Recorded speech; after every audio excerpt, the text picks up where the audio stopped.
Batteries to power. Turbines to speed. Ready to move out. Before we start, I'd like to say something. There's no reason why you shouldn't have complete confidence in your chances to come out of this thing alive in one piece. From coast to coast, from border to border, from one end to the other, and all points in between. The Classic Guitar Rock Podcast is on. Yes! That's awesome! We crank up and break down the great guitar-driven rock of the 70s and 80s, and you are invited to come along. We got a full tank of gas, half a pack of cigarettes, it's dark, and we're wearing sunglasses. Hit it. And now your hosts, Jeremy and Jeff. 1/2 teaspoon for fast, effective relief. It's time for the Classic Guitar Rock Podcast. Welcome to the Classic Guitar Rock Podcast, episode 21. It's Jeremy and Jeff. Hi, Jeff. How are you today? Hey, Jeremy. I'm doing pretty well. Good. Thank you. Now, our if you're only listening, you don't see this, but Jeff is in a sunny, tropical location. I like it. I've never used these backgrounds from Zoom. I thought it'd be kind of funny. Yeah, what I do is I download them. In fact, I have one of my boss, and he loves it. In the middle of a meeting, I'll put up this background, so it makes it look like my boss. He's got this mean look on his face. He's standing behind my shoulders, looking right over my shoulders. I love to bring that one up. Jeremy, did you get those TPS reports? Yeah, did you get the TPS for the Weenus report? No, that's fun. Man, it's been, again, we had too long. We had almost a 2-week break again. We've just been so busy. It's been so busy for both of us. So it's good to be back. And we got a great album to talk about today. And I hope you won't mind this, Jeff, but I'm going to take a minute. I'm a YouTuber, right? We've got the Classic Guitar Rock channel on YouTube. And the channel has debuted Valentine's Day of 2014 is how long I've been on YouTube. Wow. And, you know, for the first 2 years, I didn't hardly do anything, right? And this is kind of some inside baseball YouTube stuff, but they changed the rules on YouTube a few years ago. It used to be you could start a channel and start making money right from the very beginning. They changed it up and said, okay, you have to have 1,000 subscribers. You have to have 400,000 hours of view time. So you have to meet those two parameters, 1,000 subscribers, 400,000 hours of view time. Seems like a lot. It is a lot. And so I was up to like 800 subscribers. And then all of a sudden this new policy started a couple of years ago. So all of a sudden I wasn't monetized anymore. Took me about a year to get up to the 1,000 subscribers. And then I could start to monetize. And why am I saying all this, Jeff? I'm just saying this because I'm a small YouTuber, right? Until a week ago, I had about 3,000 subscribers. I'm now at about 5,700 subscribers in the last week.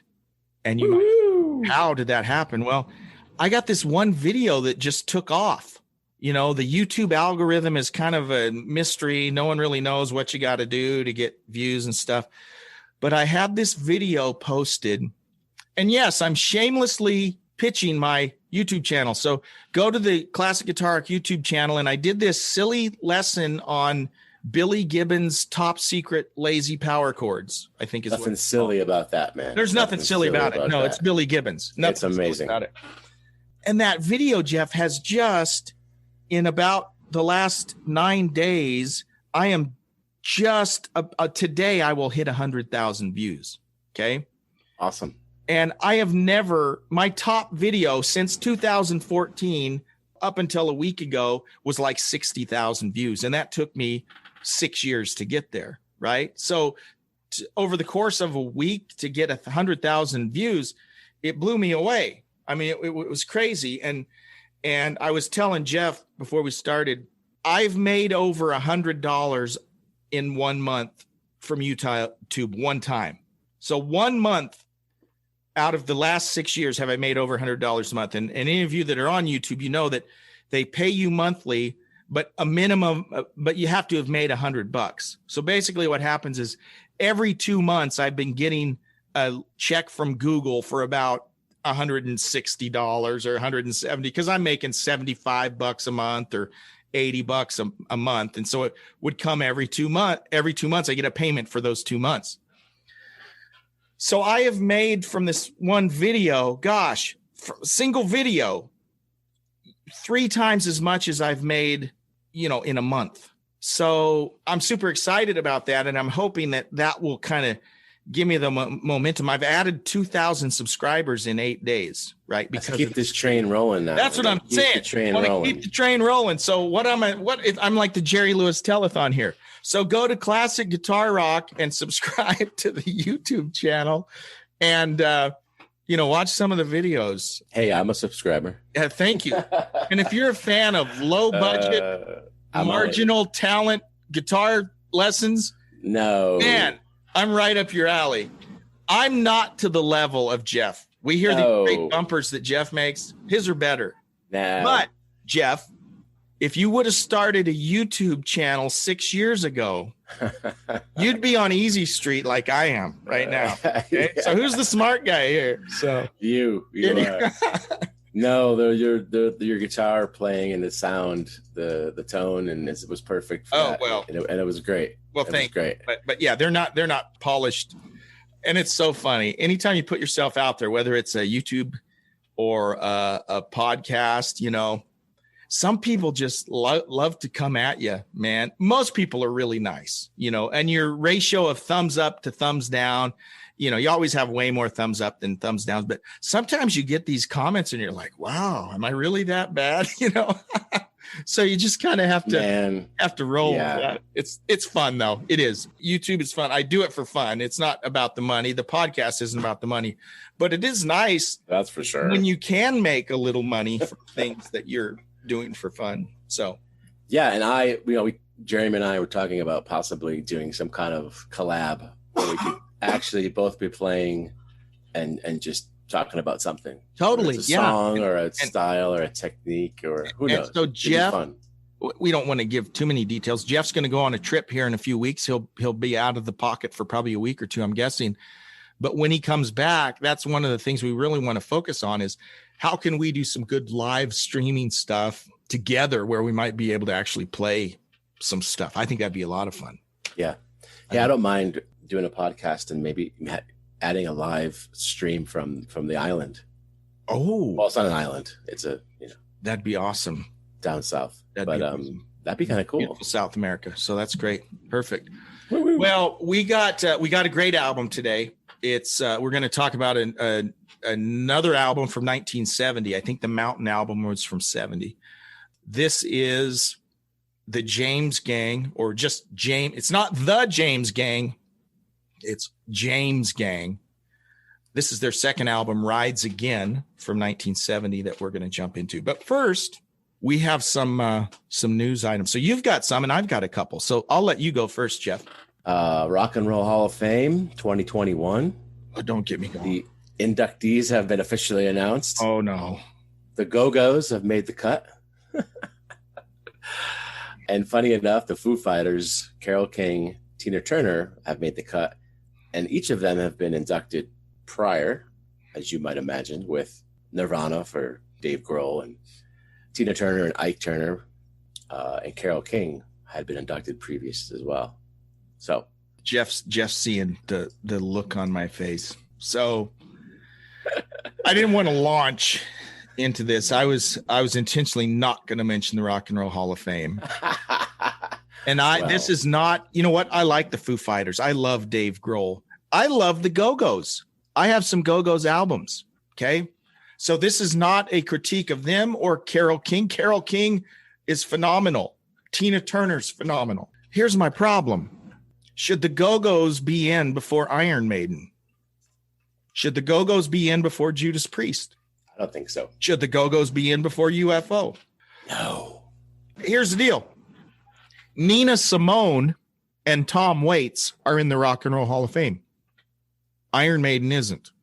Judas Priest isn't. It shouldn't be called the Rock and Roll Hall of Fame. No, it's a complete joke. Deep Purple only got in there like 3 years ago. Yes got in there like 3 or 4 years ago. Kiss didn't get in there till like 5 years ago. And whether or not you like Kiss, Kiss should have been the first year the Rock and Roll Hall of Fame came into existence. When was it, like 85 or something? Kiss should have been in there, right? So the Rock and Roll Hall of Fame is not a Rock and Roll Hall of Fame. It's just not. It's political. It's not about rock and roll. You know what's great is watch when Steve Miller was inducted. He was inducted the same year Cheap Trick was 2 or 3 years ago. And Steve Miller just blasted the Hall of Fame there at the little press conference afterwards. Wow. And he's just taking them to task, talking about what a joke it is. He couldn't even bring members of his band. They would send him, excuse me. I'm getting all choked up, Jeff. They send like enough tickets for him to go. But then any other members of the band, you have to pay like $10,000 or something ridiculous. I mean, look, any of these big event type things like that are obviously pretty silly. He was just going there. Whether it's the Grammys or, they're all dumb. But this one is exceptionally bad for the people that are in. Some of them clearly shouldn't be in, but even like the Foo Fighters, they're a good band. I don't have a problem with them going in. I don't have a problem with the Go-Go's going in. They're at least rock bands, rock-ish bands. They play electric guitars, right? But Nina Simone, can you name a Nina Simone song? I can't. Off the top of my head, but she's not rock and roll. No, Tom Waits, great songwriter. He ain't rock and roll. Why the heck is he in the Rock and Roll Hall of Fame? We could do a whole show. Just don't give me. Sorry. All right. I didn't mean to go down. Well, if you want to get your frustrations out, by the way, Monsters of Rock are set to cruise again. Ooh, 35 acts on a boat. 35 on. Okay, who's and on? It's headlined by Alice Cooper. Nice. Queensryche. Wow, which version of Queensryche? I don't know. Okay. Well, the current version, I suppose. Okay. Without Jeff Tate, right? Okay, so it's the current version. Okay. This is in February 2022. So who knows? Tom Kiefer of Cinderella. Ooh. Which, if you've seen his solo stuff, he's good. He's good. I like him. Good. Yeah. Skid Row, LA Guns, Kicks, Winger, Great White. This is a hair metal. It's Pat Travers, Y&T. I love Pat Travers. Joel Hoekstra, who's a great guitar player. Oh, he's awesome. Faster Pussycat. There's a blast from the past. And more, but I just think if you're into that. That would be fun.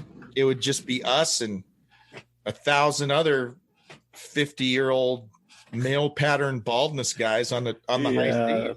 I mean, what's not to like? Just start growing your hair now. Well, that's the problem. It'll grow down here.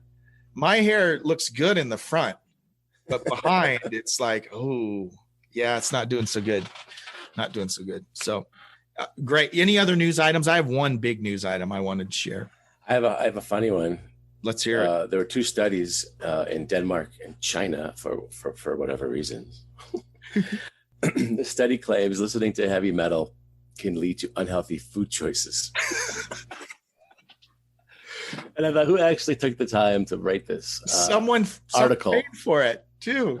I mean, someone paid to do that research. Wait, yeah. Well, you really? That's the research you're doing? I've never thought about that connection, but I like heavy metal, and I eat terrible. So now I can blame the music and not me. I like that though. It takes the responsibility away from me. I think they were actually, the study went like this, where they played the music along with some sound effects. So whether they're angry or loud and, maybe like, chalk on a chalkboard or something. Right.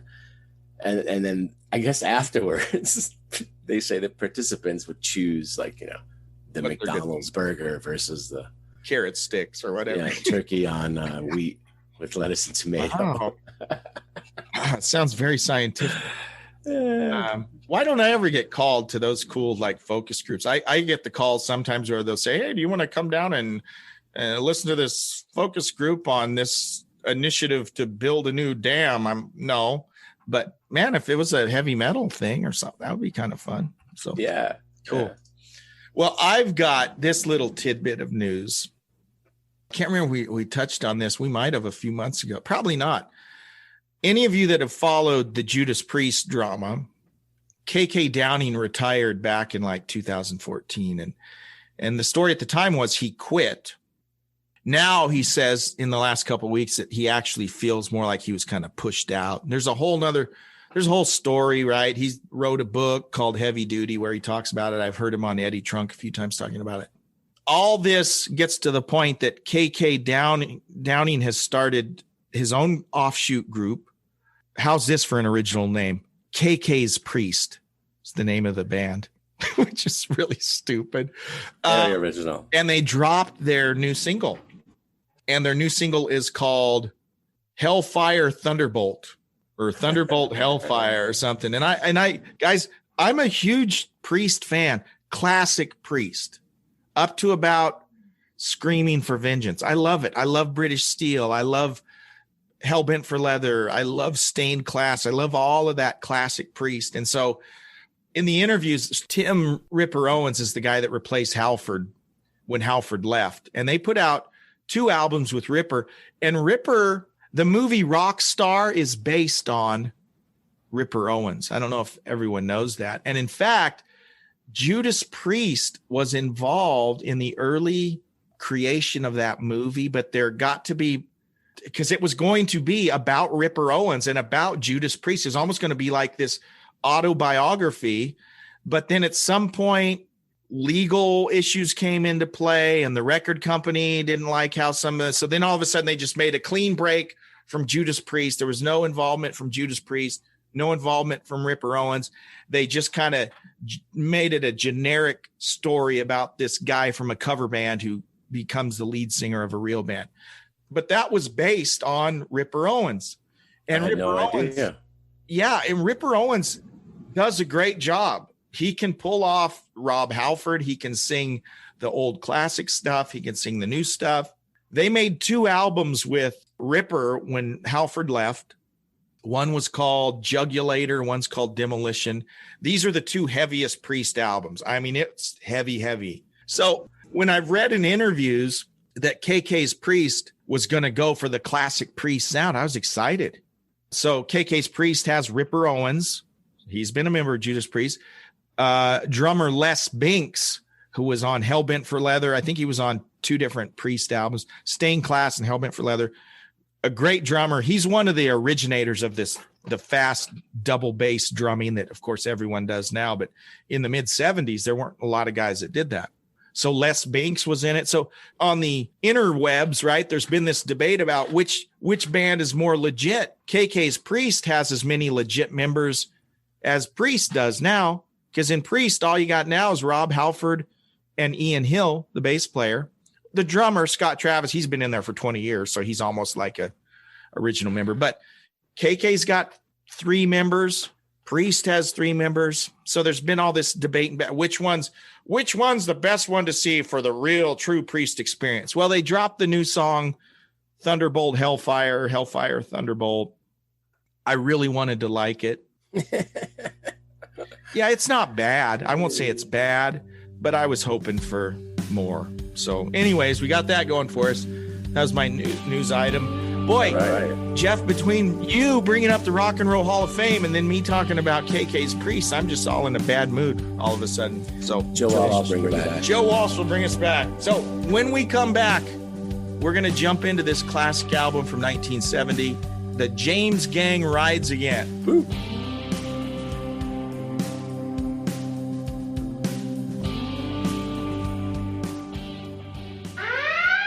Attention!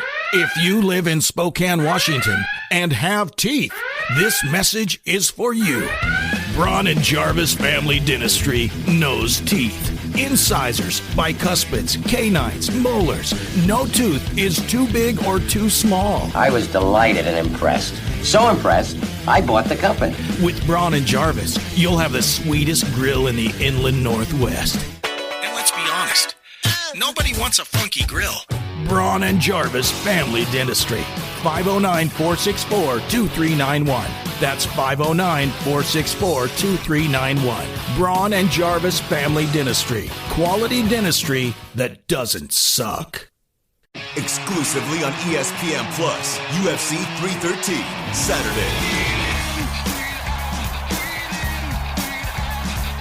Reigning light heavyweight champion Alex Pereira defends his title against number 1 contender Magomed Ankalaev, and an explosive lightweight bout between Justin Gaethje and Rafael Pazzi.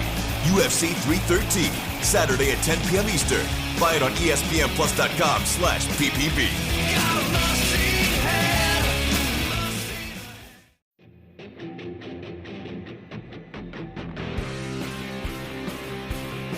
Welcome back to the Classic Guitar Rock Podcast. And Jeff, I can't believe I did this.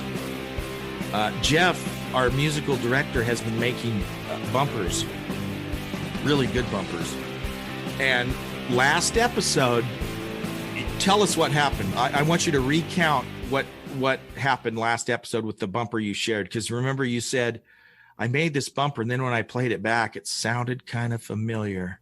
Yeah, I mean, as I was playing, I was like, oh, it's kind of familiar, but I mean, probably a million songs, or you kind of go like that. Yeah. But then when the final thing came out and I was listening on my monitors, just cranking it, I was like, da, da, da, da, da. I'm like, oh my God, it's the A-Team. It's the A-Team. And I'm like, well, I didn't mean to do that. It was subconscious, of course. But it was cool enough that we just went with it. And then last podcast offered up hey, anybody guess this? Please send us an email if you know. Yeah. And we have a taker. Yes. So Dave Collinson emailed us. It's short but sweet. He says, enjoy the podcast. The A-Team theme song is on my work playlist. Okay, so he nailed it. He caught it was the A-Team bumper. So that's great. Thank you very much, Dave. We're going to come up with some sort of prize to give you. So at some point, we need to reach out to you and get your address or something. We can send you something cool because he's the winner. Do you play guitar? Yeah, Dave, if you play guitar, let us know because we could send you some guitar related stuff for sure. So, but thanks, Dave, for listening. And our email address, by the way, classicguitarrock@mail.com.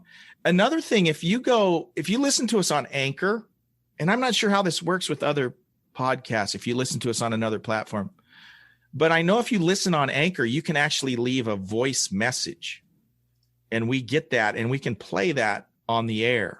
But cool. I don't know how you leave. I don't know if you have that option to leave a message if you aren't listening on the Anchor platform. I don't know. Is that your app of choice? Well, I use Anchor because Anchor distributes it to everywhere else, basically. Right. So it just saves a lot of work. And there are debates back and forth. Is that the best way to go, or should you? For me, it works great. I love it, man. It's a free platform. There's a plug for Anchor. If you're a podcaster, I like Anchor. It works well. And you use that to listen to your other podcasts? That's funny you say that. Usually when I listen to podcasts, I use Apple Podcasts, iTunes. And we're on iTunes, so it doesn't matter. Listen to us wherever. Here's another thing that's really helpful too, Jeff. If folks will leave a review on Apple's the easiest place to leave a review. If you listen on Apple, leave a review of the podcast, rate the podcast. Those things are all really helpful and help with all kinds of things. So it's great. Yes. Let's talk about this album. This is James Gang Rides Again from 1970. Most of us are aware of Joe Walsh. Okay. We've talked about Joe Walsh a little in the Eagles when we did the Hotel California one. And another thing, just a little piece of history. I can't remember if we shared that, but Joe's manager way back from James Gang days, or the producer, is Bill Simzik, who became the Eagles producer after Glenn Johns. The Eagles had Glenn Johns for like the first 2 or 3 albums, and they'd go to England and record these. And Glenn Johns is a British guy. They met Bill Simzik through Joe Walsh because Joe Walsh had played open for them a lot. They got to know him well, and they got to know Bill Simzik. And so they fired Glenn Johns and brought on Simzik. And then Simzik says, guys, let's get Joe into the band. And so that's how Joe Walsh wound up in the Eagles. And they were all for that. And the rest is kind of history as far as the Eagles goes. But Joe Walsh has his roots from, back in the 60s playing around Cleveland. I think we kind of touched on this. He's born in Kansas. His dad was an Air Force flight instructor and actually died when Joe was 2 years old. I wasn't aware of that. His father, his biological father, died in a crash when Joe was only 2. And then he was adopted. His Walsh, he got the name Walsh from his new dad, when his wife remarried, and he was adopted. And he lived in New Jersey, New York, but it was really in Cleveland where Joe Walsh really got his footing. 2 words I'm just going to throw out there randomly, like ambition and military. When we talk about the James Gang. Yeah. Well, yes. I'll tie it together. Let's talk about that. Now, this is their second album, right? And anything you read about James Gang it's the second and third album are the good ones. Okay, I'm not saying the other ones are bad, but the second and third ones are good. Those are the ones with Joe. And I think Joe's on 3 total, right? Maybe. Well, he's on 3 studio and 1 live. I think. I don't remember. But tell us. He's on the first though, right? He's on the first. Yeah, he's on the first. So your album Rides or whatever. Again. Yeah, is your album the first? Yeah. Yeah, your album, then Rides Again, and then the one in 72 with the Walk one in Away. 72. Yeah, and then there's a live one, right? Or is that the live one? No, I don't think so. Okay. But he's gone by like 72 or 73, right? Yeah, 72. Because Okay. he moved to Colorado and recorded, as Barnstorm in Caribou Ranch in Netherlands. And Barnstorm It's really like his solo. Yeah, beginning. and I like it, but it was a lot mellower than I was expecting. It's good though. I mean, if anything, Barnstorm and even this album, and I'm getting ahead of myself, I always picture Joe Walsh as the garage rock, loud, bluesy guitar player. His whole image is kind of this. Remember when he was on the Drew Carey show for a while? He was on like 10 episodes of the Drew Carey show. He was when Drew and the guys started a band, he was their guitar player. Oh, I vaguely, yes. Yeah, I vaguely there's an remember episode where they're auditioning Slash and they're auditioning all the famous people, and they wind up picking Joe Walsh. One of the Ramones tried to do that. Was awesome. But the thing that has always surprised me about Barnstorm, about side 2 of this album that we're talking about today, is how talented Joe Walsh is. Really, he's a multi-instrumentalist. He plays piano and organ. He sings. He's a phenomenal rock guitar player, but he plays beautiful acoustic stuff. He's just a really writes great songs, writes hooks. Yeah. Makes great faces. Yes, makes great faces. He's funny. Yeah, no, he's a good guy. I like him.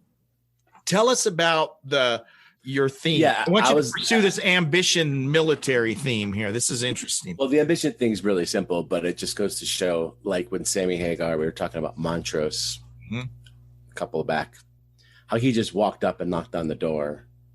Sammy Hagar did, and he said, "Hey, I want to join your band. I've got these songs." Right. Apparently, Joe Walsh just walked up and knocked on the door of Jim Fox, the drummer, and same thing. And Steven Tyler, do you remember when Joe Perry, I think, drove up in his car and Steven Tyler was like, "Hey, maybe we'll work together." It's just, this sort of like serendipitous kind of just go out and do it. Go out and ask somebody. Go out and say hello.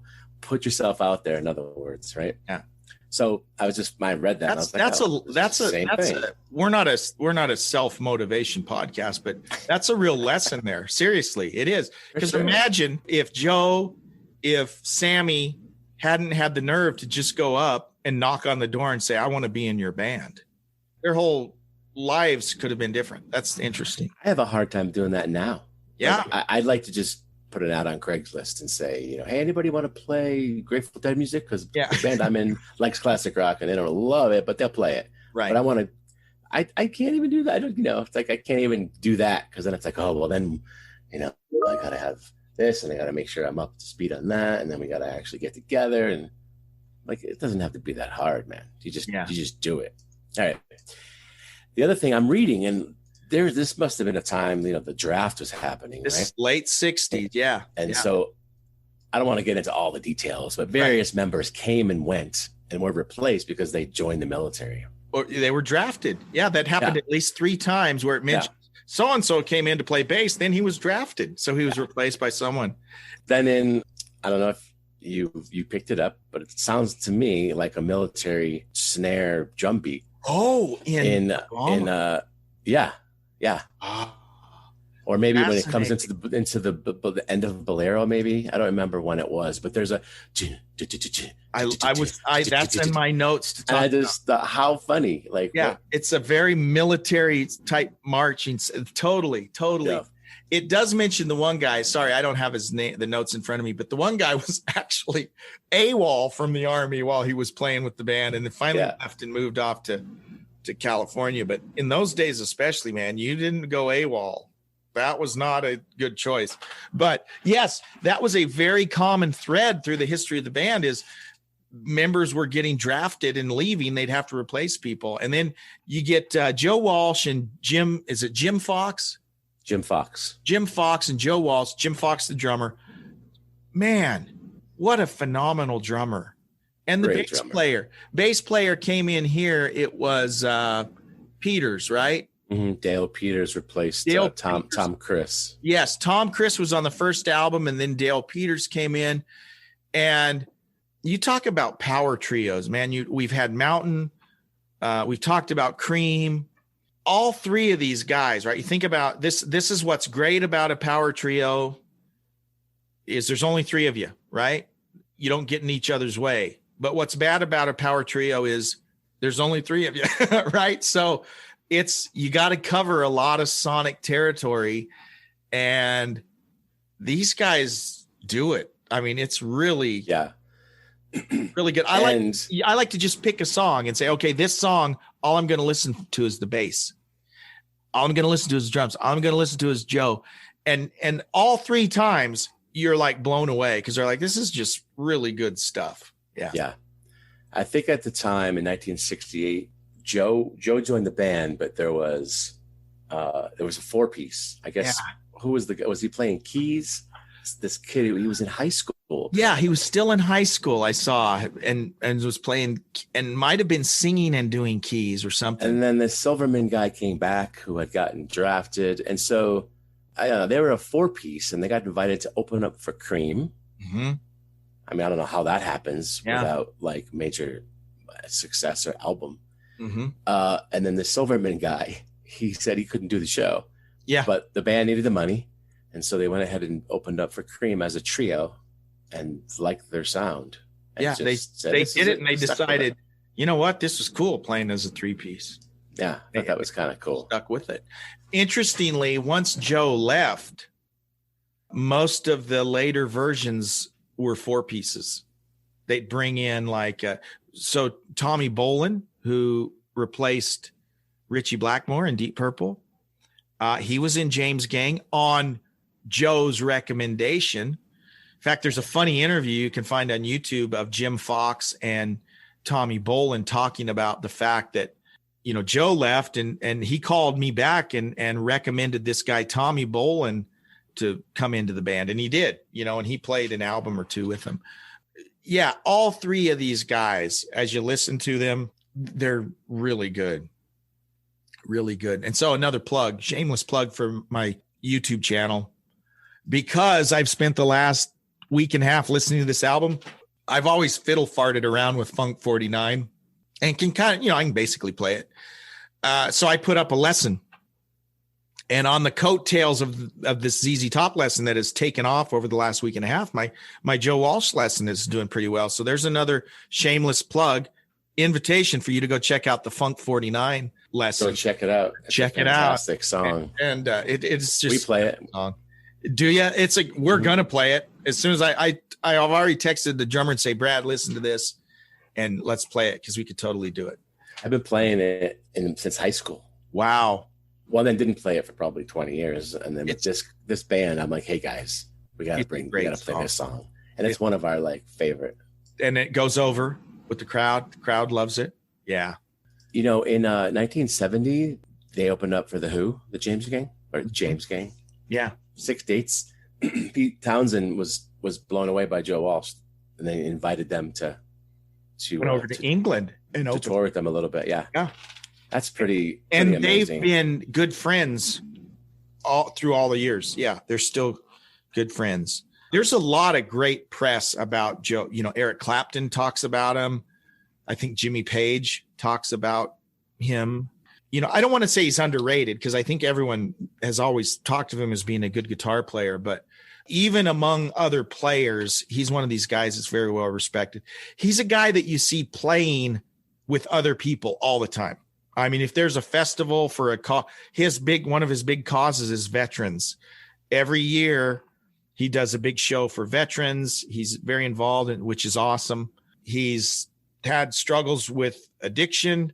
He's been clean for, like 30 years now or something, but he's very committed to helping folks in recovery and all of that. So I really like Joe Walsh. I'm just a big fan of Joe Walsh. I think definitely. Me too, man. So we talked about Funk 49. That's how the album starts. It's just a jam. I mean, how can you not, there's nothing it's sloppy and it's rowdy and it's just a perfect song, right? It's got a great hook. It's got that minor to major, like, you know, hammer on a great sound. Yeah. And just awesome bass and fantastic drum fills. My favorite part of the song, which I don't know how to play right, is after the big long bongo interlude, right? You know, after all that when he comes back in, and you know he just played it off the top, it's just off the cuff. He just does this raunchy it's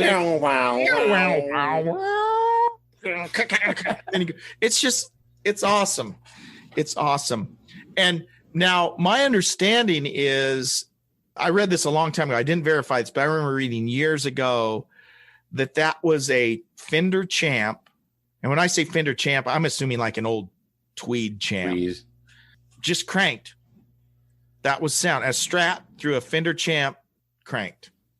And for budding guitar players to be able to work on your right hand while muting and get that kind of like muted, kind of like scratchy. That funky, we used to call it whitewash, putting a little whitewash in there. It's a great exercise for all you beginning guitar players when you're trying to get that sound, that effect. They're similar in some ways. Billy Gibbons, right? A lot of the things I like about Billy Gibbons are the same things I like about Joe, is that they're both very, you know, we think that guitar players just plug in and go, and some do, right? I think that Joe Walsh and Billy Gibbons both are guys that put a lot of thought into their sound, into their tone. Everything they do is for a reason, you know. They both have very distinct sounds.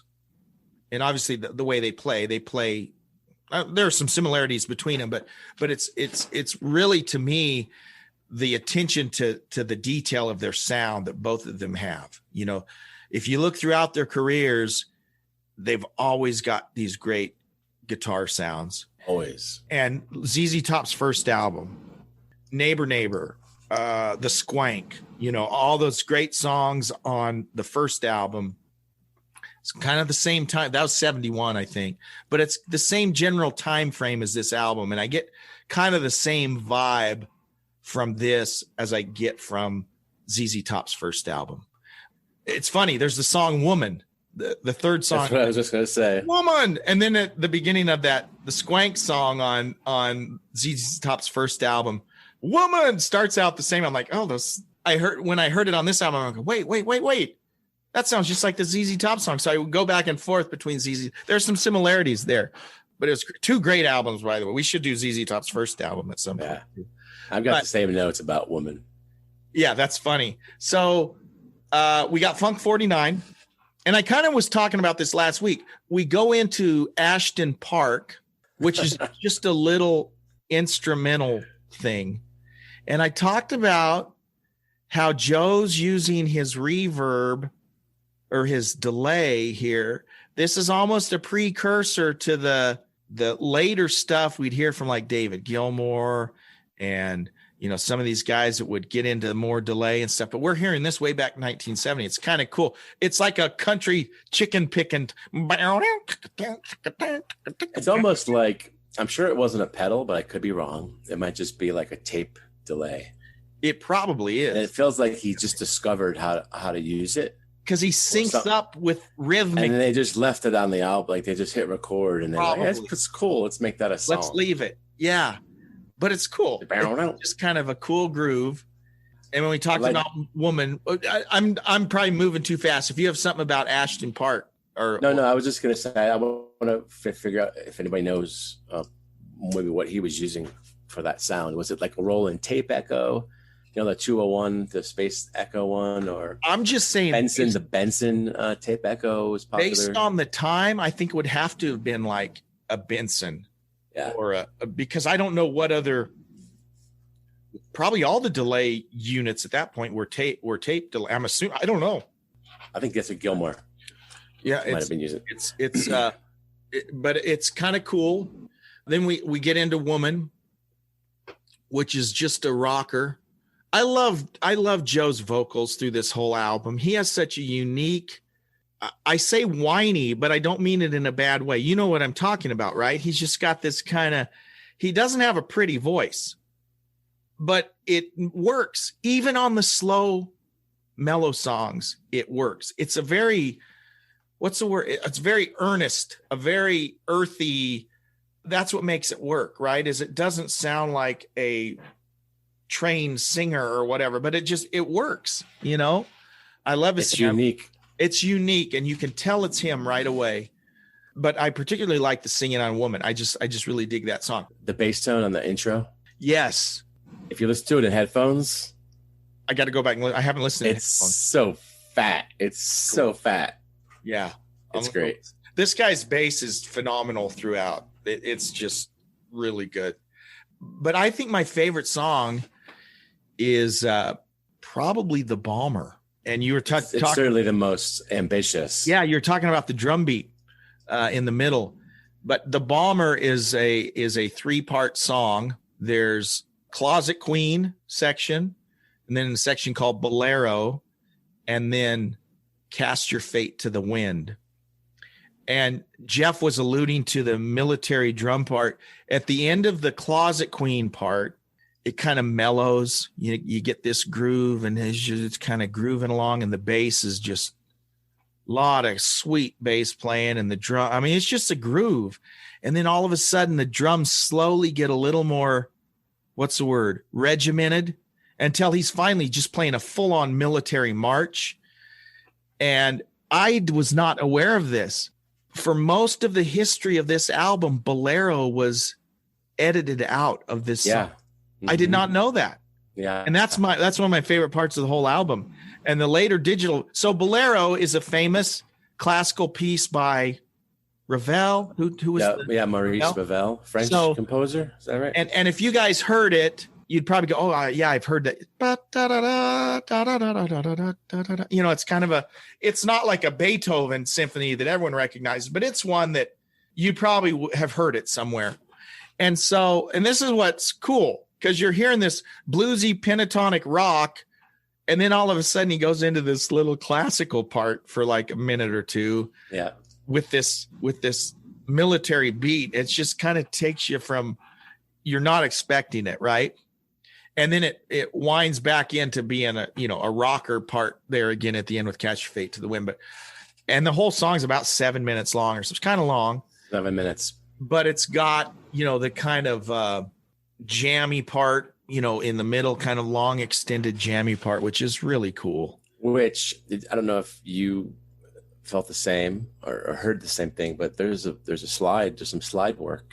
Yes, there is. Delay. And that little section brought me right to Live at Pompeii. Some part, I don't remember the name of the song he was working on, but he's got this slide. When did distortion Live in Pompeii was like 71 or 72, 71?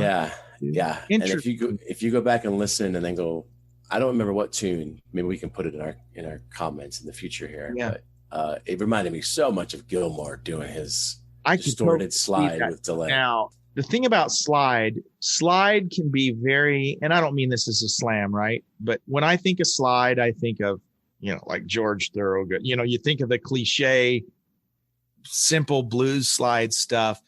But in that part of the song you're talking about, where he's got the delay and it's the slide, I'd forgotten about that part. Joe does it in a way that's very, what's the word I'm looking for? These guys, it's a whole ambient, like these ambient guitarists that just do a lot. And this is 1970, right? But it's got that whole ambient feel to it. It's beautiful the way he does it. And it's not your typical kind of blues based slide riff. It's a very artistic, beautiful way, the way he does it. It's really cool. Yeah, somewhere about the 230, 235 range. Okay. It kind of starts. It's really gives me that Pompeii. By the way, if people are listening, if you haven't seen Live at Pompeii, I have seen that. And even if you're a middle of the road Floyd fan, it's really just good. Fantastic. It's funny you mentioned that. I saw that on like PBS one Saturday night when I was like a senior in high school. And I was never a huge Floyd fan, but I was just sitting there and I watched it and I sat through the whole thing and it was like mesmerizing. I never got to be a huge Floyd fan, but I became a huge David Gilmour fan. And I've gotten to be a bigger Floyd fan since then, but I can remember that album making an impression, or that concert film making an impression on me way back then. The thing I wanted to come back really quick to this bolero part, the estate of that composer sued them. And so like starting in the early 70s, all the versions that came out, they just cut out that part of the song. So you missed that whole bolero part. Yep. So they must have settled something somewhere, but the digital version now has it back in, and I never even knew it was gone. So if I was to go to the used record store and buy the record, it probably wouldn't have the bolero part on it. I would have got home and put it on the turntable and been really ticked off. So now I know. Oh, by the way, first Funk 49, 5 picks for me. Oh, yeah. We forgot to rate them. Aston Park, 3 picks. Just because. Woman, 5 picks. Bomber, 5 picks. I would give them exactly the same scores. 5, 3, 5, 5. Yep. 5 guitar picks. Definitely. Where does side 1 end? Well, it sure seems like that ends side 1 from a stylistic. I would think so, but I don't have the physical album in front of me. I would assume we're looking at our track listing. I'm looking in Wikipedia. Normally they break it down by side 1 and side 2, but in here it doesn't.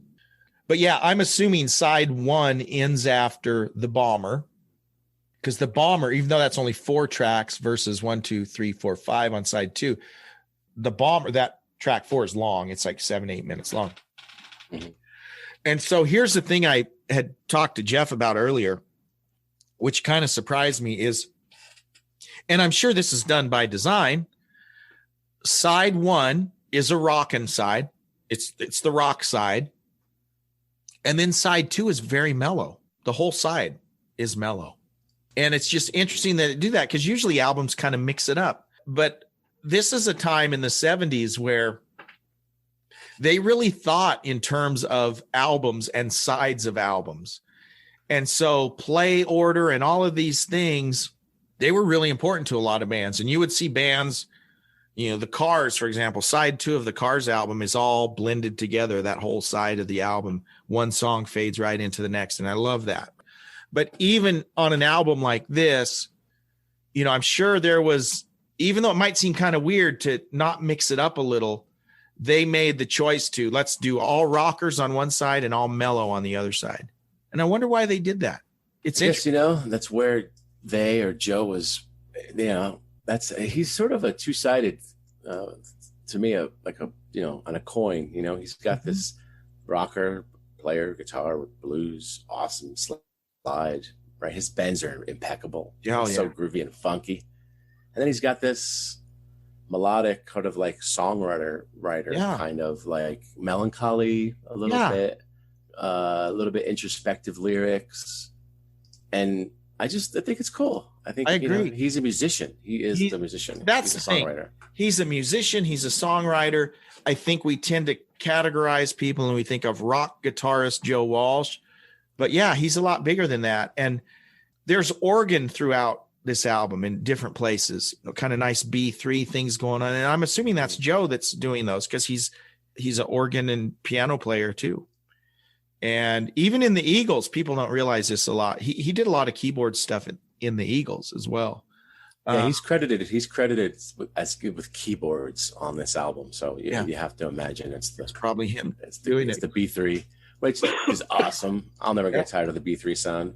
I love this tune. I was listening to this album, and all of a sudden, it got to this song, and I'm looking around the house, and I'm looking outside. You're talking "Tend My Garden"? Is that the song? Okay. Yeah. So it's got this like 15 seconds almost of silence. Yeah, completely dead. And then this high-pitched synth thing comes through, and it felt like it was coming from some other place. That's funny. I'm not sure how they achieved that, or if it was just my ears. But I'm like, what's going? I'm opening doors. I'm looking around. Like, what's going? Is it like a boiler? Like, something's going on with my furnace. And all of a sudden, it comes in with the bass about a minute, and then the Hammond B3 with the drums. It's that really Hammond, cool. And is there? I'm sure there's guitar in it, but now that you mention it, I remember listening, and for much of the song, it's a B3, a bass, and drums. And then there's guitar comes in eventually, but I can remember being surprised that it took so long till I heard guitar. Yeah, let's see when the guitar is. Yeah, it seems like it takes a while, and then it's very subtle, and then it kind of comes in more. Jeff's actually listening as we do this in real time. I don't know. It's mostly it's the Hammond. Yeah. There's a breakdown in it. I don't know if you've heard this, but it sounds like a TV show or a movie soundtrack. I'll have to go back and listen. Yeah. But I really like this song. And then the next song is Garden Gate, which I don't know if it's just coincident, if it's supposed to be part of the same song. Lyrically, I can't remember enough to think if it's a continuation of the same song. I think it's got that drop D. This is the first time we're really hearing that kind of acoustic. Yes. Yeah. Right. This is a full on like acoustic song. Yeah. It's short though, right? It is short. Yeah. It's pretty short. What did you give Tend My Garden? I have that 4 picks for that because I really like it. It's mellow, but I really dig the song. I gave it 4 picks too. Okay. Yep. Same. And then Garden Gate, 3.5. I mean, it's a good song, but it's really short and didn't leave as lasting an impression as some of the other. I feel like someone's sitting down on the dock in the bayou and they're strumming some Delta blues thing. Yeah, totally. That's cool. A good analogy. Yeah. The next one is There I Go Again, which is, I'm just having to remind myself of these songs. I like that one. That was one of the ones I like too. I like that one a lot for the lyrics. It's kind of where I am in my life right now. Somewhat. And it's like you said, this is the introspective Joe. This isn't the garage rocker Joe. This is the more introspective Joe. And you can say the same thing about the rest of the album, actually, when you talk about the lyrics and the vibe. But There I Go Again, I have 4. I gave 4 picks too. And number 8, Thanks. The name of the song is just Thanks. And that's just kind of a nice little folk song.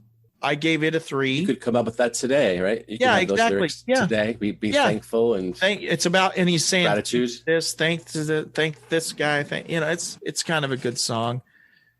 And then I think it's the last one, Ashes, the Rain, and I. That's the mellowest track. Big orchestration.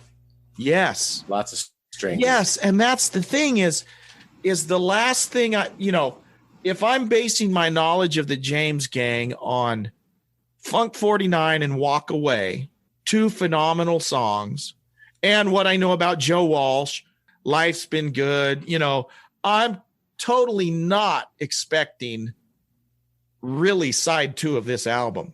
but especially track 9, Ashes, the Rain, and I, is just a beautiful, like you said, there's strings in it. That's not what you envision coming from Joe Walsh and James Gang. Mm-hmm. Yeah. You know? Yeah. I love it though. I love that. It's a beautiful song. And I have like 4.5 picks for that. Wow. I like it. Yeah.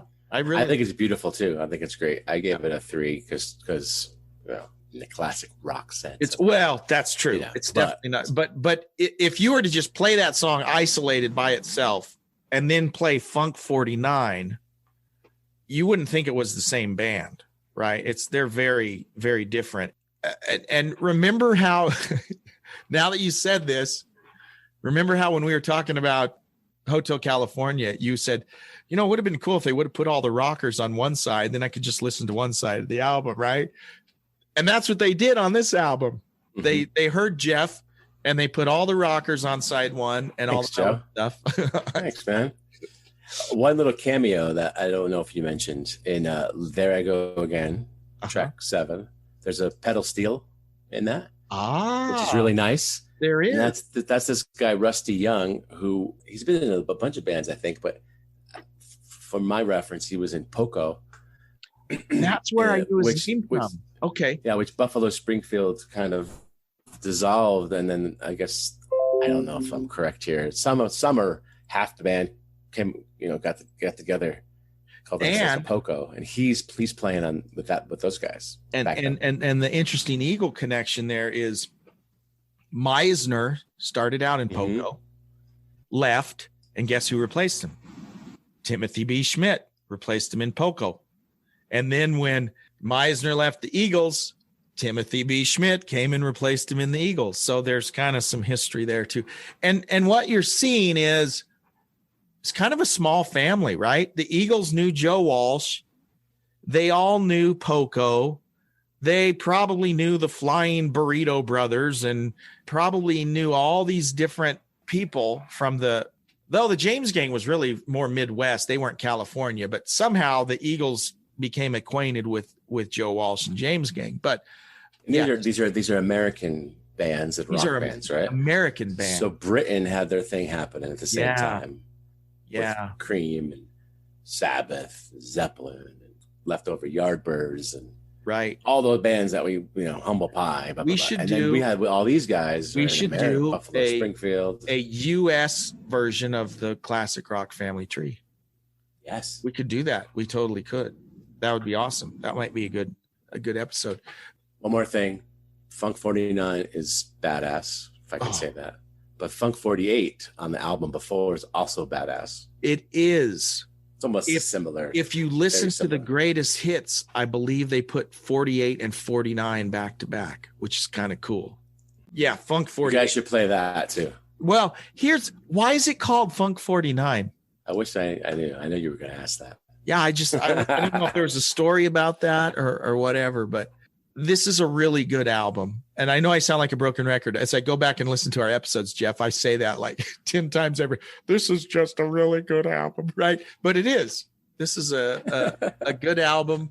And, we kind of made this case when we were talking about, probably when we talked about Led Zeppelin, probably when we talked about Mountain, this came up. And you made the case about the British side versus the American side.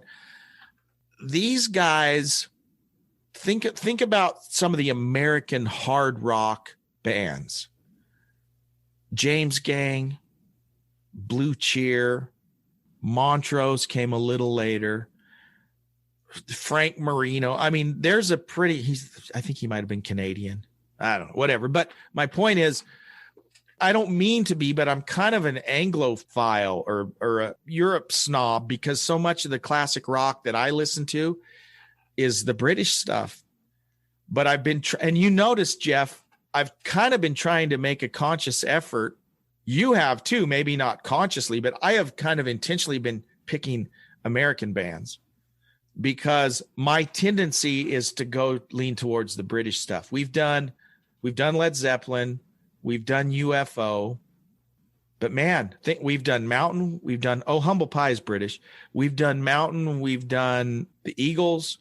We've done ZZ Top. We've done James Gang. We've done We've done a lot of American bands. Aerosmith.